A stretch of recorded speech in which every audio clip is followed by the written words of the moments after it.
Vous savez que je vous parle souvent du nombre 7 et le nombre 7, son premier besoin, c'est de trouver du sens, de comprendre, le sens des choses. Hem, il faut qu'il y ait du sens. Donc, il y a des choses parfois auxquelles on ne pense pas, mais la première chose qui doit avoir du sens en fait pour nous, surtout quand on a du 7 parce que du coup, tout, est sacré, comment dire?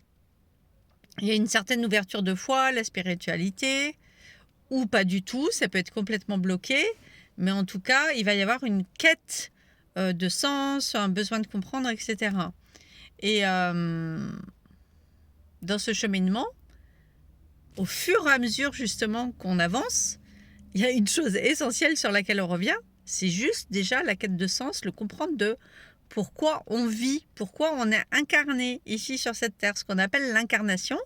Et ça paraît tout bête et ça paraît évident, mais pour un 7, ça ne l'est pas. Pour un 7, c'est carrément une question existentielle de pourquoi je vis, pourquoi j'existe, pourquoi je suis née ici dans cette période, dans cette incarnation, dans cette famille, avec cette blessure-là, etc. Et ça a besoin de sens. Et on n'y pense pas parce que c'est tellement fondamental, existentiel, et qu'on est confronté à beaucoup de personnes dans sa famille ou dans son entourage ou quoi qui ne se posent jamais ces questions-là. Pour eux, c'est complètement perché, mais pour nous, les 7, c'est complètement existentiel. Et en fait, au fur et à mesure, on en revient à la question de base de l'incarnation. Effectivement, pourquoi on est né ici, dans cette famille, sur Terre, on remet en question notre incarnation. On a besoin de comprendre l'incarnation. Pourquoi? Parce qu'on a des souffrances liées à l'incarnation, à ce corps physique terrestre bien réel. La spiritualité, c'est une chose, notre âme, c'est une chose, mais par contre, comprendre le reste, ça, c'est autre chose. Et donc, du coup, ça fait l'objet, souvent, quand on n'arrive pas à trouver notre place et quand on cherche notre place et quand on est dans ces questionnements-là, dans ces recherches-là, là, ça parle beaucoup aussi de trouver sa place, d'illégitimité, etc. Et on va parler de ça aussi pendant la retraite. La retraite de février 2026 pour Bliss in Travel va être vraiment aussi sur le féminin bafoué. On va vraiment parler de ça et du coup de sa place de femme ou d'homme d'ailleurs, parce que le féminin bafoué, il concerne aussi les hommes. On a tous du masculin et du féminin en nous. Le yin et le yang, voilà. Et comme c'est sur la date de la Saint-Valentin, j'ai décidé de faire un atelier pendant cette retraite dans le désert, dans le Sahara. On passe 5 jours là-bas sur place. Après, il y a des possibilités d'extension avant ou après, pour ceux qui souhaiteraient rester à Marrakech et profiter aussi d'autres choses. D'autres retraites sont possibles. Le programme est sur mesure.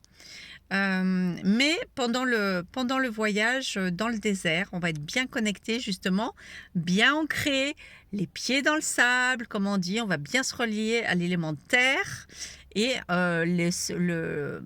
les yeux, la tête dans les étoiles, comme on dit. Mais voilà, on va se relier aussi au souffle, à la respiration, avec l'élément air, au feu, parce qu'on fait des feux, des camps, comme ça dans le désert. Enfin, tous les éléments. Et l'élément eau, bien sûr, il est vital quand on est dans le désert parce que sans eau, on ne vit pas. Donc, on va apprécier encore plus notre petite ration d'eau peut-être de la journée. Et on va prendre une conscience différente par rapport à ça et comment les 4 éléments nous entourent. Mais c'est pas tellement de ça que je voulais vous parler. Je voulais vraiment revenir sur l'incarnation du coup.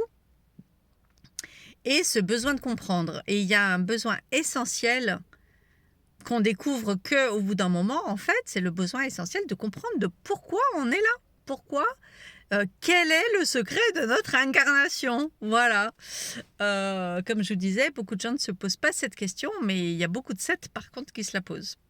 Voilà, donc c'est quelque chose qu'on va aborder aussi pendant la retraite, parce que finalement, N'est-ce pas un petit peu fondamental? Voilà, donc si on n'arrive pas à trouver sa place et si on a aussi des questions d'illégitimité, est-ce que ça ne viendrait pas de là?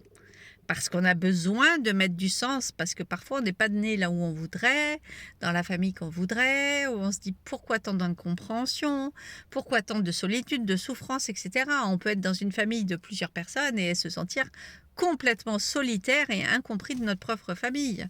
Voilà, ça n'a rien à voir et ce n'est pas lié ni à la présence, au nombre de personnes, ni même à la matérialité. On peut avoir aucun besoin matériel dans cette famille, qu'il n'y ait pas de problème d'argent, mais se sentir absolument pas accueilli émotionnellement. Ça n'a rien à voir. Hein, ça rend même le travail un peu plus compliqué pour aller dénicher les choses, parce qu'on culpabilise, on se dit « Ah, mais je manque de rien dans cette famille, je n'ai pas le droit de me plaindre ». Et il y a d'autres choses ensuite qui vont jouer aussi dans cet espace de trouver du sens. Donc trouver du sens à l'incarnation. Et parfois, on a besoin de comprendre. Et parfois aussi, il peut y avoir d'autres schémas inconscients, parce que là, on parle de schémas inconscients. Aussi où il peut y avoir de la culpabilité à vivre. Donc, il peut y avoir de la compréhension de ce qu'on vit, de notre vie, mais en deux, il peut y avoir aussi, et ça c'est inconscient souvent, de la culpabilité à vivre. Pourquoi est-ce que moi je vis et pourquoi est-ce que moi j'ai la chance d'être en France et pourquoi il y a d'autres petits-enfants qui naissent en Somalie ou dans des pays en guerre, ou les femmes en Iran. Moi souvent je pense à des sœurs qui sont dans des pays où la femme est maltraitée, torturée, bafouée, emprisonnée, etc. Et je me dis, waouh, comment ça se fait? Et quelque part, ça me fait culpabiliser. Voilà. Et ça, c'est aussi lié à l'incarnation et à la vie, et ça peut avoir d'autres sources. Hein, on a la question du jumeau perdu.